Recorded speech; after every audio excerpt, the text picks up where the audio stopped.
I'm Todd Gray, Superintendent of Schools.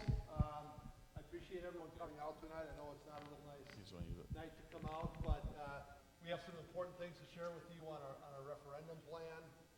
We haven't had a referendum, capital project referendum since 2001, so that's roughly 17 years. And of course, we have a lot of building space in this community that does need to be kept up and added to for the many programs that we have going. So I'm going to turn it over to Darren Clark. He's our Chief Financial Officer and kind of the architect of the referendum plan. So I'm going to turn it over to him, and then afterwards we'll have a chance to ask questions. All right, good evening, and thanks for coming. I'm not used to talking under a spotlight, so bear with me. So we're going to walk through several pieces of information, and as Todd mentioned, we'll take questions at the end. We had originally, if there was a bigger turnout, had it where you'd walk out to those tables, but I think we can just have a conversation in here and be able to field any questions you might have. We have Dr. Cook, Joe Cooker is our assistant soup for if there's instructional questions, representatives from our architect and construction management firm, so we can answer, I think, any question in the scope of work pretty accurately. So as Todd mentioned, it's been a while since Waukesha has had these types of conversations. Since 2001 was the last maintenance referendum, and I was here then as the comptroller, and at that point, I remember the biggest expenditure, or the one most talked about, was increasing electrical services to our buildings for technology. That was a huge piece of it. But since then, there's been no major investment or reinvestment in our facilities. So in 2015, the district completed a facilities study and had an architect go through and just give us based on expected life of equipment and those types of things, just a snapshot of how are we doing. And we've been working on developing an improvement plan since that time. We kind of what led up to the biggest part of it. I'll go to this slide. This is on our website. I have a frequently asked questions section. This is one of the questions that was posed to us. What's the process that led to the ballot question coming up this November? So in 15, we did the facility study. We did some enrollment projections and studies. 2017 and 18, we've done a whole slew of community group meetings, whether it's a PTO, Kiwanis, breakfast with the mayor, any group really that would listen to us and try to get some feedback. But really it was the community survey that was done in April and May of this year. We sent a survey to every single household in the district, asking them an array of questions about facilities, because we not only had a specific plan in mind at that point, but there was some topics that we needed to get some general feel of what the citizens of Waukesha were thinking. And the one that stands out the most is we surveyed constructing a new middle school. And twofold: A, we thought that was a viable solution, but also, were people interested in new construction or not? And if that wasn't the case, we would move on with the plan. That middle school surveyed all right, but it wasn't, we didn't think the view or the path that we wanted or the community wanted us to take. So we transitioned to improving existing school buildings and hitting on safety and security. Obviously is a big issue in schools. District-wide safety and security, district-wide maintenance improvement. And the board was also adamant about an aggressive payback schedule. So we've addressed all these things, and I'll go through them in greater detail. But we really took the feedback from that survey, because 65 or 6,600 respondents really gives you a good set of benchmark data to work from. Just quickly, the best source of information for all of this, I'll actually put this presentation out there as well as our website. In the blue box and it's on your fact sheet that you have in your hand as well. That is by far the best source, and this is what will come up. We address and outline the need, the solution. You just click on these tabs: financial information, the open houses, one of them being tonight. We actually have a sample ballot question. The ballot you might actually see in November might be slightly different because each municipality or alderman district or whatever is slightly different, but overall you'll be able to see the footprint. And then we just have some general information like this PowerPoint presentation tonight will go into this section.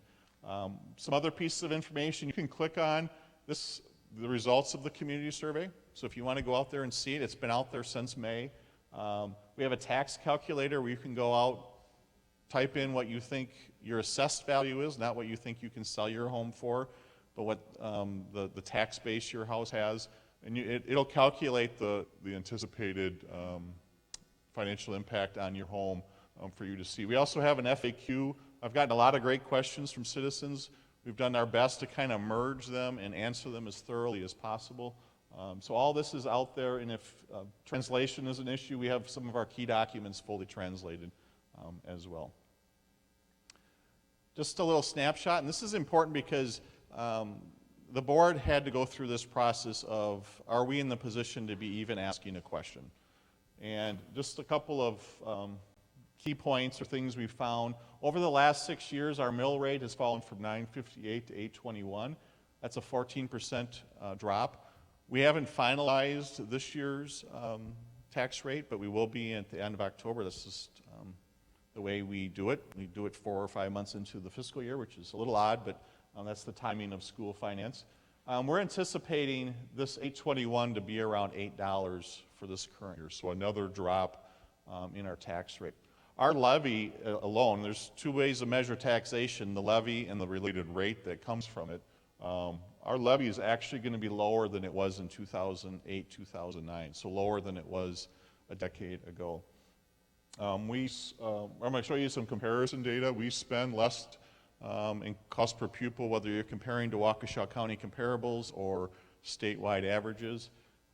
And our mill rate is the lowest in Waukesha County for a K-12 school district. We'll be debt-free in 2021. We have $3 million of debt outstanding. I know that $3 million is a lot of money, but for a district our size to have such a light debt load, or basically, in comparison, really almost no debt whatsoever, is a pretty unusual situation for a school district that serves, well over 12,000 students. So just some quick financial information. Cost per pupil we're going to talk about, and this is, I think, the best measure of, everyone has their own measure of how good a school operates. Some of it's test scores. Well, as a parent, it's how well did my kid do in school. But a lot of people look at it in terms of efficiency is cost per pupil, what's your tax rate, a very financial approach to measuring performance. So this is what I use, and I pull this from DPI or the Taxpayers Alliance. I pull it from a third party. All your expenditures, whether it's debt, transportation, food service, any dollar you spend as a school district, divided by the number of kids you serve. Very straightforward, hard to manipulate. It's kind of you're all in divided by pupils served. So this is 17-18 data. This is the most recent data, obviously available. We just began the 18-19 school year. So this is all the K-12 school districts in Waukesha County. You'll notice Arrowhead is not on there. They're a union high school, so they have separate elementary feeder districts that roll into them. I think there's 4 or 5 of them. So I didn't want to calculate 5 Arrowhead rates by matching them with all their elementary schools. But cost per pupil, New Berlin's leading, I guess, the charge or the list. Well over $13,000, nearly $14,000. Menominee Falls, Elmbrook, all of them are over $13,000 per pupil. The state average is $12,785. The Waukesha County average is $12,453. We're at $12,579.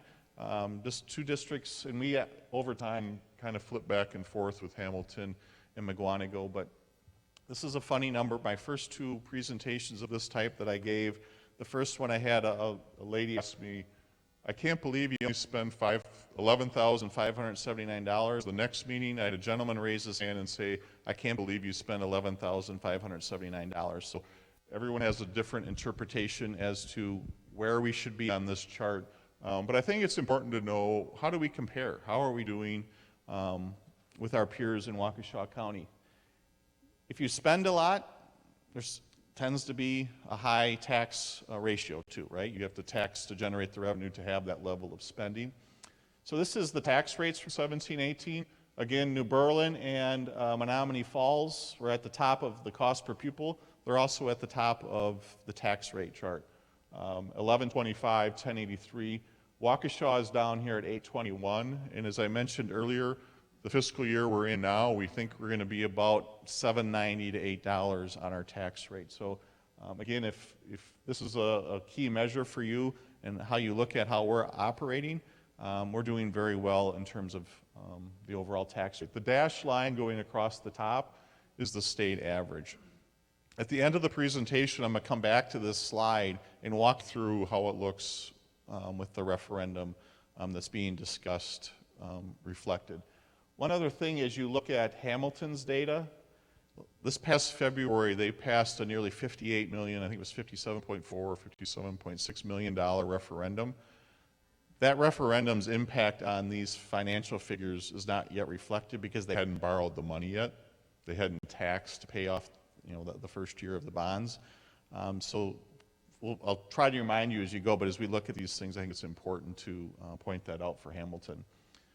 I've had some people ask, well, is it fair to compare with other Waukesha school districts?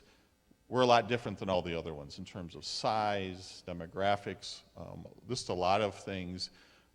You have an advantage of economy of scale because you have so many students. We have one superintendent serving 12,500 kids or so.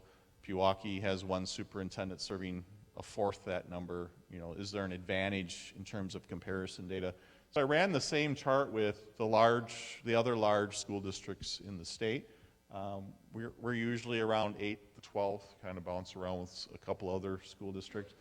Cost per pupil, we do very well. If this is the peer group that you think is more accurate to use in looking at our operation, we do very well. On a taxation basis, we do very well again. Again, if you spend less per pupil, chances are you have a lower tax rate. I think that's the case 99% of the time. Here's our tax rate since 2000 and the history behind it. Again, we think we're going to be down here. We're pretty certain, but we don't have final numbers, so I don't want to promise that. But it's the lowest we've been since the mid-2000s. But if you remember what was going on in this period of time, property values were skyrocketing, right? 2008 comes, there was a market adjustment, and you can see the shift as values went down, tax rate automatically, there's an inverse relationship. So we think we're in some normal times, and that we're at a historically, since 2000 anyways, historically low tax rate for the district. Long-term debts, a topic I touched on a little earlier, and I think I find it interesting. This is the gray lines for each of these Waukesha County school districts is how much principal they have in debt at the end of the 2017 school year, and that's the last year of data that's available. Oconomowoc has about $80 million outstanding. Elmbrook did some work with their high schools quite a few years ago now, but they still have debt outstanding. They have 60. Menominee Falls, McGuanago, you can tell they issued new debt. McGuanago just put nearly $50 million into their high school alone, their single high school. Oconomowoc, I think this was their middle school's debt. Here we are second in line, and this is the $3 million that we still owe, and again, we'll be paying off in a couple of years. Hamilton, and this chart's below us, but again, they haven't issued that $57 million new debt that their community authorized last fall.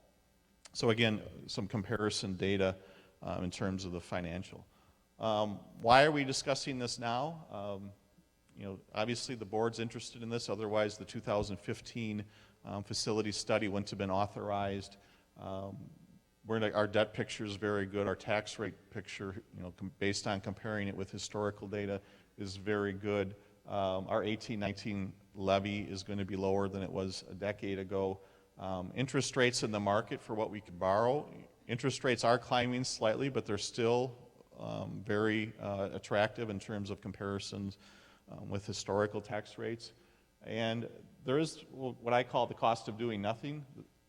Construction inflation is out there. I don't know if anyone here is in the construction business, but there is an inflationary factor with any sorts of improvements, renovations, new construction. So just some reasoning that, that we've jotted down as we go on to give you an idea of why the question's being placed on the November ballot.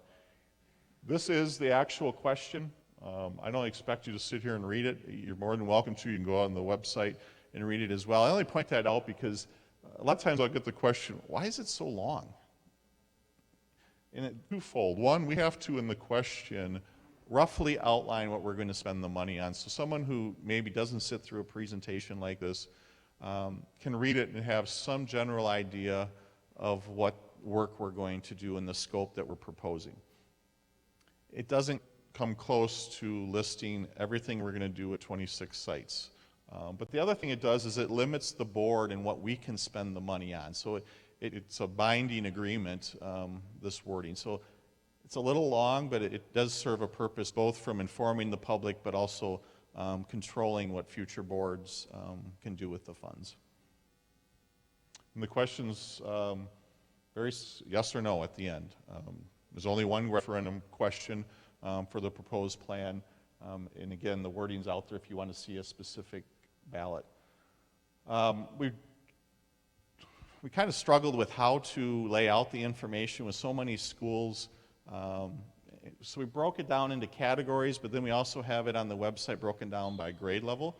Every building is impacted, it is to varying degrees. So we broke it down in terms of categories: safety and security, capital maintenance, boilers, those types of infrastructure types of things, and then building, classroom, and ADA improvements. I'll walk you through our 3 middle schools, and this facility are the ones that have the most significant upgrades. But we'll touch on all the schools and kind of the core areas we're trying to hit on at the other grade levels as well. Safety and security, obviously, that's a big topic, unfortunately, for things we're having to address that were never thought of. Certainly when our buildings were built and designed, they were neighborhood schools. You walked to the door that was closest to your home, you walked in and you could go anywhere you wanted in the facility because it was school, right? And obviously things have changed. So we need to identify those things that we seek improvement on. So what we did is we identified 17 attributes that you'd like to see in a secure building. Not that we're hitting all 17 attributes at every building. All of our buildings architecturally are different, so they have different restrictions and challenges and opportunities. But here are some of the key things. Building segmentation, we're going to spend a little bit of time on. A structurally secure entrance. Right now, all of our buildings are locked during the day, and you buzz into the building, and the secretary releases the lock, and you can come in. But when we talk structurally secure entrances, it's a little more secure, a better solution, addresses some, not only the terrible things you see on TV related to school safety, but also the day-to-day family situations that arise at school. Those are safety and security issues just as important. So again, capital maintenance is plumbing, fixtures, lights, fire alarm systems, kind of things that don't garner a lot of attention unless they're not working. So we have that section, and then at the middle schools, primarily building, classroom, and ADA improvements. ADA is a big challenge for us, and again, if you don't touch a building, you don't have to bring your building up to code. You're not required. So we can, the reason we've been able to operate at BUTLER Middle School, for example, a 3-story school with no elevator, has been operating that way for decades, is we've never touched the building in a significant way, so we've never had to bring the building up to full ADA code. So all of our buildings, I mean, the average age of our buildings is about 60 years old. ADA wasn't even on the books. They weren't designed for ADA in mind. So we're going to try to address not everything in every building by any stretch, but some key areas that we think it's time for us to take care of. On the back of we call it the fact sheet, the legal size document, you have this matrix right here. This is our attempt to bring down to one piece of paper $60 million worth of work at 26 sites covering a broad area of topics. So Hopefully it's helpful. If you have questions, we can certainly provide further information. But you always try to strike that balance of informing people, but not making it so much that people don't even want to read it. You know, it's almost intimidating, the amount of information. So this is our best shot at addressing that. So I'll start with the elementary schools, and I'll work up to the high schools and end up talking a lot about South High School. So at the elementary schools, we're mainly looking at safety improvements and capital maintenance, exterior building and site improvements, asphalt roofs, windows, doors, those types of things. But security is obviously our focus. You know, it's the primary issue that we're really working to address. At the elementary level, one of the things, the structurally secure entrance you'll hear me talking about, so I'll just map you out or show you in this drawing what we mean by that. If you've been to any Kettle Moraine or Mawanago or Pewaukee, they've either had recent referendums or maybe their buildings were designed this way. But what you want, when the day starts, nothing changes. I don't care how secure your school is or how old it is, and nothing. When the kids arrive, our goal is to get them into the building as fast as we can. But the minute that first bell rings until the release bell rings at the end of the day, this is where the improvement comes. What you want to have is the office next to your main entrance for visitors, okay? This is for the parent who is bringing the backpack that was forgotten or the lunch that was forgotten. So what you want to do is have them come into the foyer and then be structurally, you know, you'd have a barrier here of doors that would force them to come into the office. We're rolling out, as part of the state safety grant, a new Raptor software that you will hand over your driver's license and a background check will be run immediately on site. Everything checks out, you get a sticker, and then the office releases you out into the building. The other thing, in a perfect world, and again, every one of our schools is different and the offices are located in different locations. One of the things you'd like to have is line of sight from your office staff out into the parking lot so you can see what's going on outside of your building and what may be coming to your building. So again, this flow, and I'm going to repeat this and I'll apologize in advance, this flow through the office, we're going to address differently at the different schools. But I'll be repeating it because it's really a critical part of the safety improvements we're hoping to accomplish. The other thing we don't have in our buildings is building segmentation. And this is simply adding doors to break up a building. Our buildings now, there's very little segmentation. And what we would hope to do by that is if there is an intruder situation, there'd be panic buttons or emergency buttons located, probably one in the office and maybe one in another location. But these doors would be on magnets and those doors would automatically shut and break down the building into pieces. So if someone does get in, again, it doesn't have to be the shooting incident, it can be whatever marital or family, it can be 1,000 different things. But we can at least control the complete access they have to the building, again, by breaking it down into pieces. We can also do, I'll take questions at the end if that's all right. What we'll also do is for people who use our facilities, especially here, any high school runs 365 days a year, just about 24/7. We'll be able to control better the access they have to the facility with these sets of doors. Pretty easy solution, but we have we have 2.4 million square feet to break down into pieces, so a pretty major initiative. The middle schools, again, safety and security. Again, the flow through the office is one of the key things we're looking to do. At BUTLER Middle School, we're actually improving the traffic flow, and I'll show you a sky view and some rough drawings of BUTLER in a second. But it also gets down to things as simple as the hardware on classroom doors, cameras, those types of things, some preventative things to help us to know what's going on in our facilities at all times. Capital maintenance, again, the middle schools in this plan really get a major renovation, so BUTLER, Horning, and Les Paul Central Campus would all be pretty much completely renovated sites. ADA issues, again, we have a whole slew of those at these schools.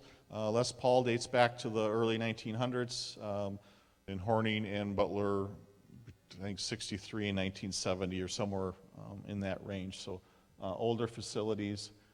So this is Butler Middle School. This is Moreland, just to give you, Moreland and Michigan intersection right here to give you an idea of where we are. So the first improvement that you'll see is we will run and extend this parking lot across the campus here. And why are we doing that? Is to be able to queue up as many cars on our property as we possibly can. The traffic pattern around, especially on the Michigan and Hines side, is less than ideal. Parents get parking tickets, they come into the office. One's really happy in that situation. The police don't want to take the time to do it either. So we would create a flow here of traffic and then a flow of bus drop-off across the campus, and then dump onto Moreland, which is a larger street than certainly Hine is. So we think it's better structured to take on the flow of traffic. The yellow box is kind of the key to help you know where we're at. This is the lower level. Again, Butler, if you are familiar with it, it's on a hillside. So we'll start at the bottom and work our way up to the floor. So we would build this 3-story foyer. Butler was not only does it not have an elevator, it wasn't designed to have an elevator. So we have to create a space that will travel all 3 floors and provide that access to every space at that point for anyone who with accessibility issues. We would do an addition down here, and it's better to show it on the next slide. You'll see these green dots all over the place, or spaces. Those are renovations mainly driven by ADA. They're bathrooms, they're locker rooms, so bringing those facilities up to be fully accessible is the key. The other area that would have work done is the blue areas. In my other presentations, I'll go to this one. This is the middle floor. These blue areas, I equate it to remodeling your living room. It's going to be carpet, paint, trim type of things. The green tends to be areas that have water, or it's like doing your kitchen in your home. It's just more expensive square footage. So here's the kitchen remodel, the science labs. We would restore the band and music rooms to their original design. At some point, an extra classroom must have been needed, and they broke them down. And band's been on the auditorium stage for years. I don't know how long, but quite a while. So we would restore this fine arts area back to designated classrooms as well. This is where the kids come in now. There's a horseshoe up here on Michigan. They come in here into the cafeteria, very much like Horning, if any of your kids went to Horning.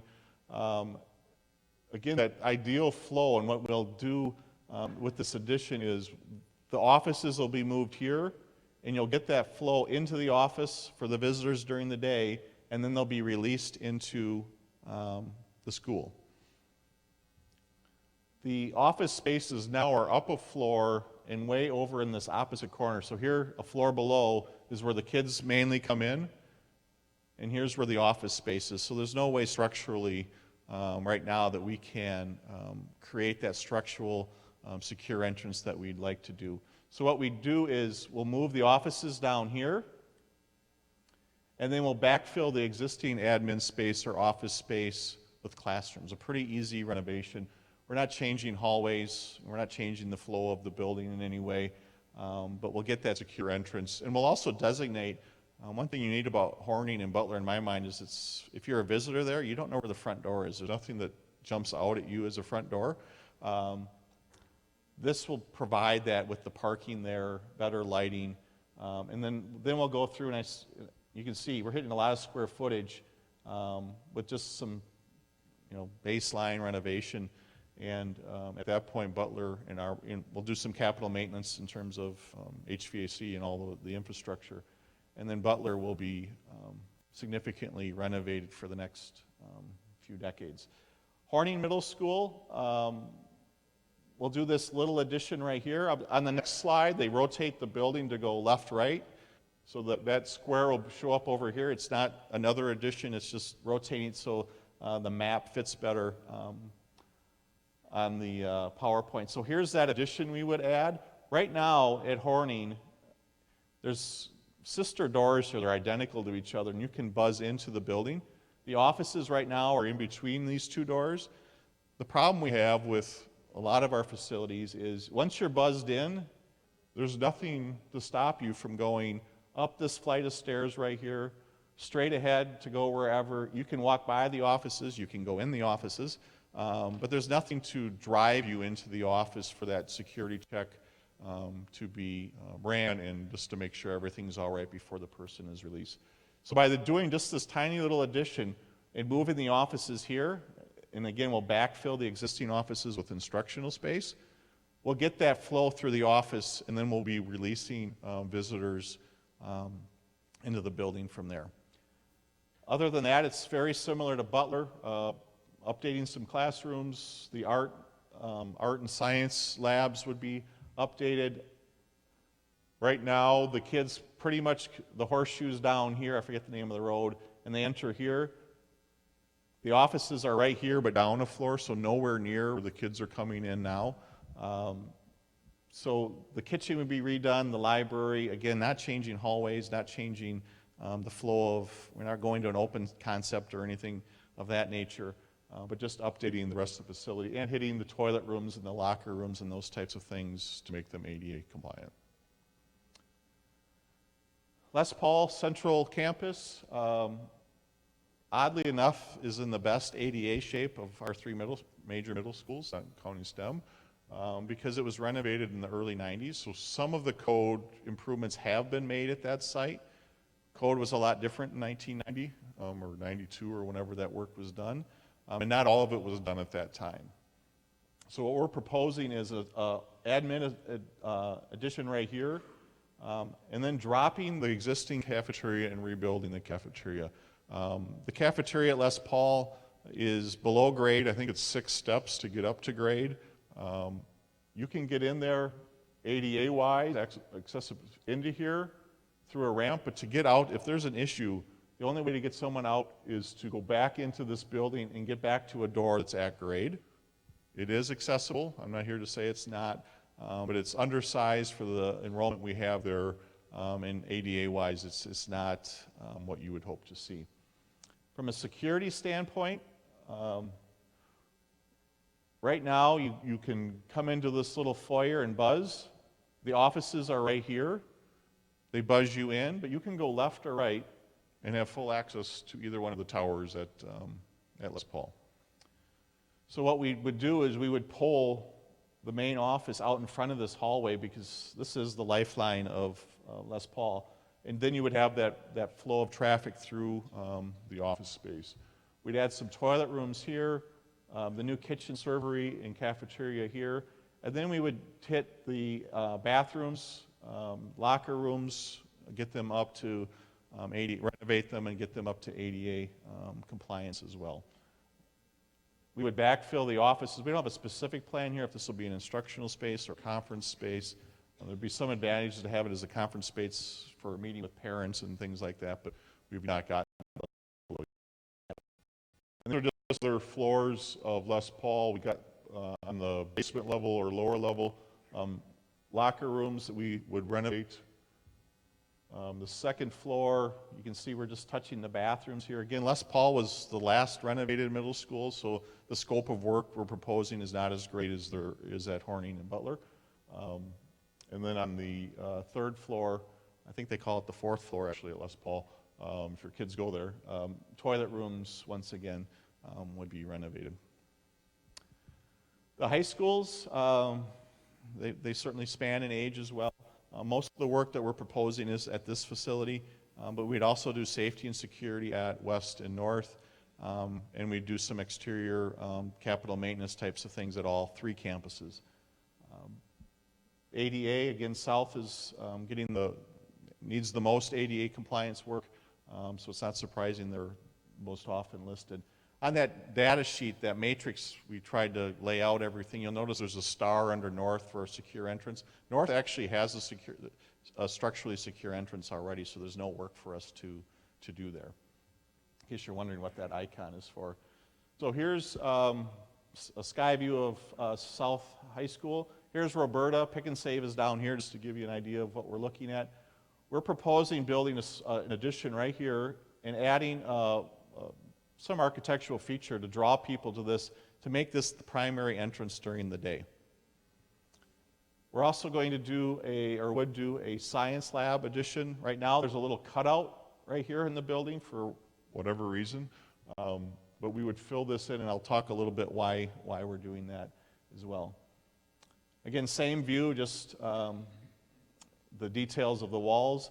So the offices, admin offices and student services would be moved in here.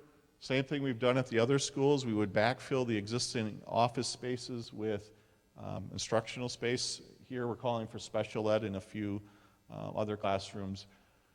This lab here would allow us to free up this space so we could move the Health Academy, which is by far one of our highest performing groups of students, to be all together down in this science wing. That would also allow us to expand this room, because they freed up this one. It's kind of a domino effect through South, to enable us to enlarge the Engineering Academy, which is also a very high achieving, high demand program. So they both end up with more space. The other thing that we would look to do, and it's hard to see it in this drawing, is we would bring air conditioning to South. A lot of South is already air conditioned in terms of instructional space, but we would complete the instructional spaces being air conditioned. We would do the auditorium. We would make this air conditioned. We would not air condition this big square here, and that's the field house. A lot of square footage, a lot of cost. The demand and the usage just isn't there in our mind to justify the investment. So this is just a blow up of the office space. Again, you come in here, enter the reception area, and then you're released into the hallway, just as we've talked about over and over at each site. So we think a good plan, a minor addition. During night events or something like this is still architecturally the main entrance to the building. It's the one with the great view up the hill that everyone sees, and a vast majority of Waukesha loves this facility. But one thing why this isn't being considered to be our main entrance in the future is ADA. You take one step to get up to the door level, then you walk in a few feet, and then it's 2 steps within a 12-foot, 15-foot span. The other thing that architecturally, from a secure standpoint, is there's 2 banks of steps on each side to get you up to the 2nd floor without having you really contact anyone. So we would leave this for night events, special events on the weekend for the auditorium. So it would still be a functioning entrance. But for that security during the school day, this would be the entrance that guests would enter through. Again, that's just the blow up of the office space here. So obviously there's a cost associated with all this. The board authorized a $60 million maintenance referendum or facilities referendum to cover this scope of work. Again, I didn't spend a lot of time on the elementary schools, but safety and security is the focus there, in particular that structurally secure entrance. But this is how we broke it down by those categories. And I don't know if there's 30 of us in here. If we each did this ourselves, these numbers would all be slightly different.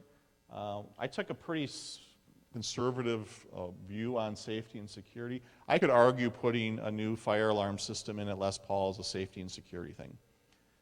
But I looked at it as a maintenance thing because we're replacing an existing system. So this is all new safety and security features being added. Largest part of it, obviously, is the additions at the middle school and here at South. But we didn't want to blow this number way out of what I think a normal person or the average person would think. So this was our best shot at trying to break it down to help people understand the scope of work that we're hoping to accomplish. This is a question I got, and if you're a numbers person and into tax rates, you have to make a set of assumptions over a 10-year period. So we have assumed 2% valuation growth for the total tax base of Waukesha School District. And the question essentially was, well, what if property values don't grow by 2% every year for 10 years? And that's a very fair question. So I pretty much just mapped out what our thought process was. We looked at the 3-year and the 5-year average change in property valuation.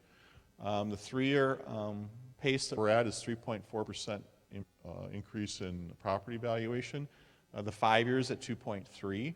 So we think we have, it's hard to predict, but you have to throw some sort of assumption out there, a relatively conservative approach. So if valuations stay at the pace they've been at the last 3 years, the 70% impact that we have on the fact sheet that you have in your hand will be less. If we don't hit 2% property growth, the inverse is true. The tax rate impact would be more. But more than likely what's going to happen over 10 years, you have to look at the trend. You can't look at it year to year because one year might be 1.8, the next one might be 4.5. It can run quite a spread or variance. So over time, we think we have a very conservative, especially with all the economic activity out there right now, a pretty fair assumption in there. One thing that is pretty unique about our financing plan, I asked the two largest financial advisors in the state who work with school districts, I said, there's been a lot of referendums the last 3 to 5 years. What's the term of their borrows on average? And the answer was, and again, this isn't scientific, you won't find it on maybe you can find it on DPI's website somewhere, but 85% of school districts do 20-year borrows. And the reason they do that is it's just like your home. If you borrow a 30-year mortgage, your monthly payment's less. You pay more in interest, but you have that flexibility month to month. If you shorten it up and you do a 15-year, the payment's a little more, but I pay it off 15 years early, and I save a lot of money in interest. And that's the exact same approach that we took in looking at our finance plan for this solution. So, again, the vast majority of school districts are out here. They also like being able to market a 50-cent tax impact over our 72-cent. But my board and my belief is the fact that we're going to save $13 million in interest for this variance in tax rate of 22 cents is well worth it. So if this passes in 10 years, this referendum will be completely paid for. We have no authorization to continue it on. That's not how it works. Any type of reissuing of bonds or anything has to go through the referendum process or the approval of the school community. So again, we're looking at about 3 to 5% of school districts can pull off a 10-year borrow. So this is relatively unique, but I think it's a great story to tell. And it's one thing if you leave here with any financial data stuck in you remember it tomorrow morning when you wake up, I think this is the one thing I'd like you to keep in mind because I think it's really a great approach and the most cost-effective approach for the scope of work as we're looking at. So what does it mean to my house? So we broke it out. This is home value. Again, there is a tax calculator on the website. I think I mentioned that earlier. So if you want to go out and type in your assessed value, not what you think you can sell your house for, there is a difference. The average house in Waukesha is about $225,000 was the last time I Googled it, but it was just a number I Googled. I don't know if that was the best source or not, but it's somewhere in that arena. The tax impact would be $144 per year for 10 years, and then the debt's paid off, or $12 a month. So, if you have a $400,000 house, you just multiply this, out, and you can see your impact. We wanted to give you some benchmarks so you could do the math yourself. Here's that tax rate comparison graph that I mentioned earlier for Waukesha County. Again, we're below the state average. But just looking at Waukesha County, if we were to pass, or if the referendum were to pass, this is what that chart would look like. We would add 72 cents to our tax rate, and we would still be well below the state average. Hamilton will pass this because once they issue that new debt, they have to start taxing to pay off the bonds themselves, and McGuanago would be down here. So we'd still be at the very low end of our Waukesha comparables. That's a lot of information, so I'll take questions. I thought I should go through all of it, hoping maybe I'd answer some questions or generate a few more. We were going to have you go out by the tables, but I think we're just going to sit in here and have a conversation. And then we've set it up where if you want to go through a tour of South and hit on the areas that we're looking to improve, or if maybe you haven't been in South in a long time, we're more than willing to do that as well. So I'll open it up to any questions. Yes?